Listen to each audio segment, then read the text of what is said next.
नमस्कार दोस्तों, हमारे बीच मिस्टर अमित जोरी जी जो आरा के चेयरमैन हैं और 26 जून जो नशा विरोधी दिवस मनाया जाता है नशा मुक्ति के लिए, ये जो पूरे वर्ल्ड में या विश्व में जो मनाया जाता है उसके बारे में थोड़ी सी जानकारी और थोड़ा सा प्रकाश डालेंगे अमित जोरी जी। और मेरे कुछ सवाल हैं, मैं इनसे जानना चाहूँगा कि सर ये नशा मुक्ति दिवस जो मनाया जाता है, नशा विरोधी दिवस जो मनाया जाता है, ये क्यों मनाया जाता है?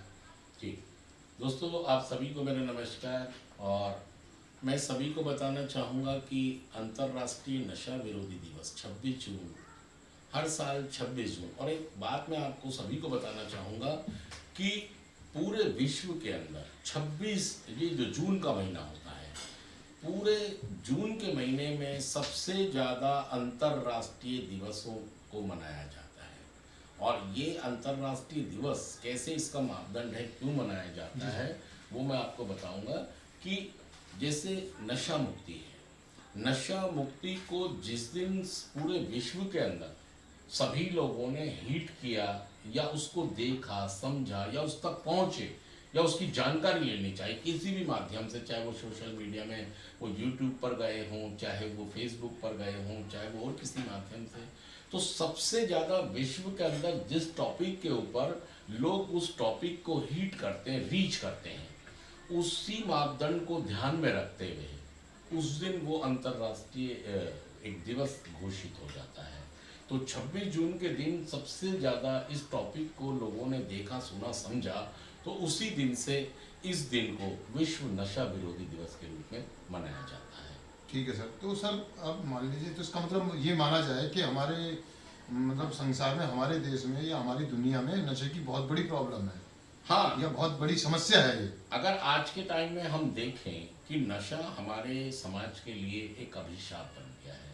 और सबसे बड़ी बात है कि लोग उतने अवेयर नहीं हैं कि जितना उनको होना चाहिए। जो विश्व नशा विरोधी दिवस को सेलिब्रेट करते हैं, वो इसलिए करते हैं कि लोगों को एजुकेट किया जाए, लोगों को अवेयर किया जाए, लोगों तक पहुंचा जाए जिनको जानकारी नहीं है। जैसे WHO ने ये बोला कि नशा एक आदत नहीं है, नशा एक बीमारी है, लेकिन ये बहुत सारे लोगों को नहीं मालूम कि नशा एक बीमारी है। जबकि WHO ने 1964 में इसको एक बीमारी घोषित कर दिया। बिल्कुल। लेकिन लोगों को नहीं मालूम। तो ये जो दिवस मनाया जाता है, तो इस दिन बहुत सारे NGOs, बहुत सारे समाजशास्त्री, professional psychologist, MSW, master of social work, इनका बहुत बड़ा योगदान रहता है कि वो नशा मुक्ति के लिए बहुत सारे प्रोग्राम्स करते हैं, ताकि वो बहुत सारे लोगों को अवेयर करें, एजुकेट करें, एजुकेशन दें, इंफॉर्मेशन दें, उन्हें कम्युनिकेट कर पाएँ।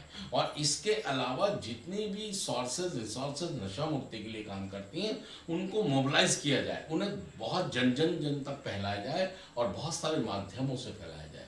तो ये नशा विरोध, इसका नशे का विरोध किया जाता है। और इसके अलावा ट्रैफिकिंग, मतलब जो नशे की आवाजाही होती है, उसको भी रोकने का एक प्रयास किया जाता है। तो जितने भी डिपार्टमेंट्स होते हैं, चाहे वो NCB हो, चाहे दिल्ली पुलिस हो, NGOs हो या प्रोफेशनल्स हो, वो सारे लोग मिलके काम करते हैं। और हम तो हमेशा ये बात करते हैं कि जो एक भागीदारी होनी चाहिए, समाज की भागीदारी जो होनी चाहिए, प्रशासन की जो भागीदारी होनी चाहिए, समाज की जो भागीदारी होनी चाहिए, और जो राजनीति भागीदारी, ये सारी भागीदारी जो आज हैं, इस बे पर सभी भागीदारियों का हिस्सा बढ़ाया जाए, सभी लोगों को इस मुद्दे में शामिल किया जाए, क्योंकि बहुत सारे ऐसे परिवार हैं जो बर्बाद हो रहे हैं। तो ये जो कार्यक्रम है इसलिए होता है कि हम जन तक पहुँचे, हम जन तक। और मैं तो ये कहूँगा कि जितनी भी राजनीतिक पार्टियां हैं, उनको करना ये चाहिए कि वो अपने जब चुनावी घोषणा पत्र वो बनाते हैं, तो उनको नशा मुक्ति को शामिल करना चाहिए। जी बिल्कुल। और इस बात की उनको भी चर्चा करनी चाहिए कि हाँ, नशा मुक्ति एक समस्या है, एक बहुत बड़ी समस्या है। जब TB के पेशेंट के लिए, HIV एड्स के पेशेंट के लिए या हेपेटाइटिस, बहुत सारे मरीजों के लिए बहुत सारी पेंशन हो सकती है, जो रिकवरिंग एडिक्ट होते हैं, इनके लिए क्यों नहीं नीतियाँ बनती हैं। तो ये सारा जिक्र इसमें होना चाहिए, जितनी भी पार्टियाँ आती हैं, कि वो नशा मुक्ति को एक बहुत मुद्दे के तौर पर अपने मैनिफेस्टो के अंदर उन्हें जोड़ना चाहिए कि हम इसके मुद्दे के लिए अलग से काम करेंगे।